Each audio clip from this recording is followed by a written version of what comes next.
नमस्कार। कार्यक्रम साहित्यको डबलीमा यहाँहरू सबैलाई हार्दिक स्वागत छ। प्रिय दर्शक एवं श्रोता मित्र, आज पनि हामी उसरी नै साहित्यको डबली कार्यक्रमको अर्को श्रृङ्खला लिएर उपस्थित भइसकेका छौँ। आज पनि हामी स्रष्टाहरूका शक्तिशाली र सुन्दर सिर्जनाहरू यहाँहरूसम्म पुर्याउने कोसिस गरिरहेका छौँ। हजुर, म यति बेला शब्दले भोजपुरको कुलुङ हुँदै काठमाडौँ पुग्न चाहन्छु, जहाँ यो मुलुकको साहित्य क्षेत्रको सिङ्गो पुस्तक हामी पाउन सक्छौँ एउटा व्यक्तित्वमा, पवन आलोक। अग्रज साहित्यकार पवन आलोकको एउटा कविता म यहाँहरूसम्म पुर्याउन लागिरहेको छु। 2011 सालमा भोजपुरको कुलुङमा जन्मिनुभएका पवन आलोक 4.5 दशकदेखि सक्रिय रूपमा साहित्य सिर्जना र सेवाको कार्यमा लाग्नु भएको छ। नेपाल स्रष्टा समाजको संस्थापक महासचिव, निवर्तमान अध्यक्ष हुँदै अहिले उहाँ नेपाल स्रष्टा समाजको संरक्षकको रूपमा हुनुहुन्छ। उहाँले प्रशस्त कृतिहरूको रचना गर्नुभएको छ, जस्तो कि पवन आलोकका केही कविता सङ्ग्रह, युरोपको झझलको नियात्रा, द पोइजन ट्री कविता सङ्ग्रह, अरुण एक्सप्रेस यात्रा उपन्यास अनि केही सम्झना, केही सिर्जना निबन्ध सङ्ग्रह उहाँका प्रमुख कृतिहरू हुन्। थुप्रै पुरस्कार र सम्मानहरू पाउनु भएको छ। उहाँले बेली विस्तार लगाएर साध्य नै छैन। खास गरी कविता, कथा, निबन्ध र नियात्रामा उहाँ कलम चलाउनुहुन्छ। प्रशस्त पुरस्कार पाउनु भएको छ। मैले अघि नै भने नि तपाईँलाई, एउटा सिङ्गो पुस्तकको रूपमा हुनुहुन्छ अग्रज स्रष्टा पवन आलोक। उहाँले प्रशस्त सम्पादनको काम गर्नुभएको छ। नेपालका 60 भन्दा बढी जिल्ला अनि एसिया, युरोप, अफ्रिका र अस्ट्रेलियाका केही देशहरूको भ्रमण गर्नुभएको छ। एउटा महत्त्वपूर्ण कुरा के छ भने, योगमाया राष्ट्रिय नारी स्रष्टा सम्मानको संस्थापक हुनुहुन्छ उहाँ, जो प्रत्येक वर्ष नारी स्रष्टालाई सम्मानित गर्ने गरिन्छ र स्वयं आफूले नै 2 लाखको अक्षय कोषका लागि खर्च गर्नुभएको छ।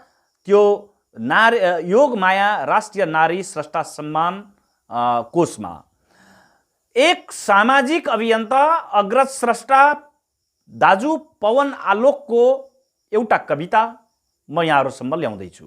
जस्तो कि यहाँलाई थाहा छ, 2001 को 11 सेप्टेम्बरका दिन अमेरिकाको ट्विन टावरमा हमला भएको थियो। अहिले त्यो ठाउँलाई ग्राउन्ड जिरो भनिन्छ। हजारौं मानिसको मृत्यु भएको थियो र त्यहाँ एउटा पात्रको मृत्यु भएको थियो, माइकल जोन हो। माइकल जोनको सम्झनामा उहाँले यो कविता लेख्नु भएको छ, ग्राउन्ड जिरोबाट म माइकल जोन, यो ग्राउन्ड जिरोबाट कोलम्बसलाई साक्षी राख्दै, स्ट्याचु अफ लिबर्टीलाई साक्षी राख्दै, हडसन नदी र एटलान्टिक महासागरलाई साक्षी राख्दै सुनाउन चाहन्छु भयानक त्रासदीको कथा। म माइकल जोन यो ग्राउन्ड जिरोबाट कोलम्बसलाई साक्षी राख्दै, स्ट्याचु अफ लिबर्टीलाई साक्षी राख्दै, हडसन नदी र एटलान्टिक महासागरलाई साक्षी राख्दै सुनाउन चाहन्छु भयानक त्रासदीको कथा। सुन पर्यटकहरू, हजारौं माइल टाढाबाट सायद ट्विन टावरको भग्नावशेष हेर्न आएका हुनुपर्छ तिमीहरू। हाम्रो शहादतको दर्दनाक कथा सुन्न आएका हुनुपर्छ तिमीहरू। सुन पर्यटकहरू, सन् 2001 को 11 सेप्टेम्बरको त्यो कालो दिनको अशुभ बिहानीमा निर्दोष म जस्ता हजारौं मान्छेहरू यो माटोको शानको खातिर, यो देशको मानको खातिर एकै पटक शहीद भएका छन्। हाम्रा पनि चाहना आकांक्षाहरू थिए, हाम्रा पनि सपनाहरू थिए। ती सब हावामा बिलाएर गए।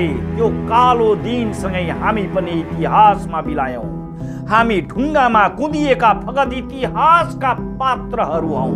हामी मार्बलमा कुदिएका फगत अक्षरहरू हौँ। भन पर्यटकहरू, हाम्रो के दोष थियो? भन पर्यटकहरू, हाम्रो के दोष थियो? म माइकल जोन यो ग्राउन्ड जिरोबाट तिमीहरूलाई साक्षी राख्दै, सम्पूर्ण विश्वलाई साक्षी राख्दै अपिल गर्दछु, बन्द गर झुट्टा अहंकार र आडम्बर, बन्द गर दादागिरी, बन्द गर आतंकका यी अनगिन्ती श्रृङ्खलाहरू। अब न्यायको, स्वतन्त्रता र समानताको, अहिंसा र शान्तिको इतिहास लेखिनुपर्छ। अब न्यायको, स्वतन्त्रता र समानताको, अहिंसा र शान्तिको इतिहास लेखिनुपर्छ। हजुर, दाजु पवन आलोकको कविता पढ्न पाएँ। मलाई त त्यसैमा गौरव छ, फुरुङ्ग छु। म साहित्यको डबली कार्यक्रम मार्फत यो कविता पढ्ने वातावरण जुराइदिनु हुने प्रिय दाजु पवन आलोकलाई सलाम गर्न चाहन्छु। हजुर, म यति बेला शब्दले विराटनगरमा छु। जस्तो कि तपाईँलाई थाहा छ, यो मुलुकका एक अभियन्ता हुनुहुन्छ, भ्रष्टाचार विरोधी अभियन्ता, सशक्त अभियन्ता, खतरा अभियन्ता, प्रेम प्रसाद सञ्जेल।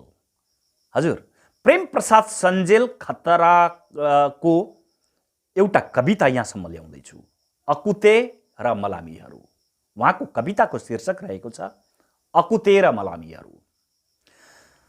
आजै अचानक नेपालमा धेरै गनाएका एक महाअकुते भ्रष्टले चोला बदलियो। आजै अचानक नेपालमा धेरै गनाएका एक महाअकुते भ्रष्टले चोला बदलियो। आफन्त पर्ने जति सबै टाउको ठोकी ठोकी रोए। बाँकी अनौठो मुद्रामा देखिए, सबैले आश्चर्य माने। म त झन् तीन छक्क परे। के भएर गुर्किएछ? के भएर गुर्किएछ? त्यो मसाने घमानेले जिज्ञासा राख्यो। ब्रेन एट्याक, हार्ट एट्याक, घुस एट्याक, कमिसन एट्याक, प्रतिशत एट्याक, रिश्वत एट्याक, बक्सौनी एट्याक, इनाम एट्याक, साथमा हाई ब्लड प्रेसर एकैचोटि भएको रे। चुच्चे घरती सबैलाई बताउँछ। फेरि नेप्टे लेग्रो तान्दै बोल्छ, असतीले बाँचुन्जेल जनताको रगत पिएकै हो। अब कमाएको सबै चिहानमा पुर्लान् नि त उसका हकबालाहरूले। बेलडाँडे चोसो पसार्दै बोल्छ, मलामी पो को जाला बाँचुन्जेल पापी कालो कमाईमा रम्यो। मालपोतमा हुँदा गाउँलेको जग्गा जति किर्ते गरेर आफ्नै बनायो। ऐलानी, पर्ती, सन्धि, सर्पन, पानी घट्ट, गौचरण, गल्छी, गल्छेडो मामालाई रैकर बनाइदियो। सडकमा हुँदा अलकत्राले फाटेका आफ्ना आन्द्रा भुँडी टाल्यो। छोरी ज्वाइँको शरीर मर्मत गर्यो। साडी किन्यो, सुन किन्यो, गाडी किनेर चाहिँ ठिकै गरेर क्यारे। उसैको लास बोक्न काम लाग्छ छोरालाई सजिलो। एकै श्वासमा लाकुरे जेठो बेहिसाबसँग पड्क्यो। होइन त पनि खुसकिस्की कसो? छोरो त अति रक्सीले पोहोरै सिल्टिमुर खाएको होइन? बखतले प्याच्च भन्यो, स्वास्नी बिचरी त क्यान्सरले कोमामा छे। स्वास्नी बिचरी त क्यान्सरले कोमामा छे। गुहुमुत एकै ठाउँमा। बुढेसकालमा 88 वर्षे पितृ बाबुले पो दागबत्ती दिने भए। हे हरि, देशले कपुत नै जन्माएछ। राम भजनेले रिस मार्यो। के गर्नु, जनताले ज्यान नखोज्ने भए म त्यसलाई उहिल्यै माथि पठाउँथे। कपट्टी मोरो बिना घुस कामै नगर्ने। आफन्तको घुस लिनु परेमा म त पल्लो फाँटको हुँ, के गर्ने काका, म त खान्न थिएँ नि। यो फाँटवाला मान्दैन, घुसको हिसाब नमिले मैले तिर्नुपर्छ भन्दै बुवासोले भेडो कन्याए झैँ कन्याई काकाको पनि घुस खान्थ्यो चण्डाल। बजिया लर्तरो हो र अनि के छोड्थ्यो त हामी निमुखालाई। चर्को आवाजमा डाँडा घरे कुर्लियो। मलामी त सिङ्गै 4-5 जना जस्तो छ। निन्दित स्वरमा कुमाल काइलो फलाको हाल्छ। म झसङ्ग हुन्छु। हो र काइला? अनि स्वर्गबाट वर्षन्छन् त अरू? जिम घरे जन्तरे खुलाउँछ। एक कान दुई कान मैदान। एक कान दुई कान मैदान हुँदै भ्रष्टनाथको चोला उठेको खबर गाउँमा आगो सरी भरभराउँदै फैलियो। वारती मानिस आउन थाले। एकै क्षणमा मानव सागर मोहल्लामा उत्रियो। सबैको अनुमान फेल खायो। सबै मुखामुख गर्न थाले। हे ईश्वर, किन आए यतिका मानिस? अन्तमा भ्रम चिर्दै सुशासनले भेद बतायो। एक भ्रष्ट प्रवृत्तिको अन्त गर्ने संकल्प लिन सबै आएका हुन्। यी कोही पनि अकुतेको मलामी कदापि होइनन्। यी कोही पनि अकुतेको मलामी कदापि होइन। हजुर, मैले आज प्रेमदाईको कविता पढ्न पाएँ। भ्रष्टाचार विरोधी अभियन्ता प्रेम सञ्जेल। र यो कविता पनि उहाँ जुन सोच र विचारले निमग्न भएर आज राष्ट्र सेवामा लाग्नु भएको छ, कविताले पनि, कविताका शब्दहरूले पनि त्यही कुरालाई सम्बोधन र सम्मान गरेको छ। हजुर, म यति बेला शब्दले फेरि पनि विराटनगरमै छु। विराटनगरमा अनवरत रूपमा साहित्य सिर्जनामा लागिरहनुभएका मेरा प्रिय मित्र लक्ष्मीनारायण जोशी हुनुहुन्छ। हजुर, लक्ष्मीनारायण जोशी श्रेष्ठको एउटा आकारले छोटो सारा गर्वित कविता म यहाँसम्म पुर्याउँछु। कविताको शीर्षक रहेको छ नासो। तिमीले मलाई छोडेर गएको अलिकति आँसु, अलिकति थोरै हाँसो, गरुङ्गो पीरको भारी केही मधुरा सम्झना यही मुटुमा छन्। तिमीले मलाई छोडेर गएको अलिकति आँसु, अलिकति थोरै हाँसो, गरुङ्गो पीरको भारी केही मधुरा सम्झना यही मुटुमा छन्। मैले यी सबैलाई जतनले नासोको रूपमा यही मुटुभित्र सङ्गालेर राखेको छु। मैले यी सबैलाई जतनले नासोको रूपमा यही मुटुभित्र सङ्गालेर राखेको छु। हजुर, प्रेमिल कविता सायद छटपटीमा लेखिएको कविता, आकारले छोटो शक्तिशाली कविता, प्रिय कवि लक्ष्मीनारायण जोशी श्रेष्ठको कविता नासो मैले यहाँहरूसम्म पुर्याएँ। हजुर, म यति बेला शब्दले ललितपुरमा छु। त्यहाँ हुनुहुन्छ ललितपुरको नखीपोटमा 2038 सालमा जन्मिनुभएका प्रिय कवि दीपक श्रेष्ठ। उहाँ कविता लेख्नुहुन्छ, कविता जस्तै गीत लेख्नुहुन्छ, गीत जस्तै गजल लेख्नुहुन्छ, गजल जस्तै कथा लेख्नुहुन्छ। मतलब उहाँ शक्तिशाली सिर्जना गर्नुहुन्छ दीपक श्रेष्ठ। म दीपक श्रेष्ठको एउटा आकारले छोटो एक शक्तिशाली कविता तपाईसम्म पुर्याउँछु। कविताको शीर्षक रहेको छ परिवर्तन। शरदको ठण्डी हावा भए पनि आइरहेछ तिमीतिर आरामदायी न्यानोपन। शरदको ठण्डी हावा भए पनि आइरहेछ तिमीतिर आरामदायी न्यानोपन।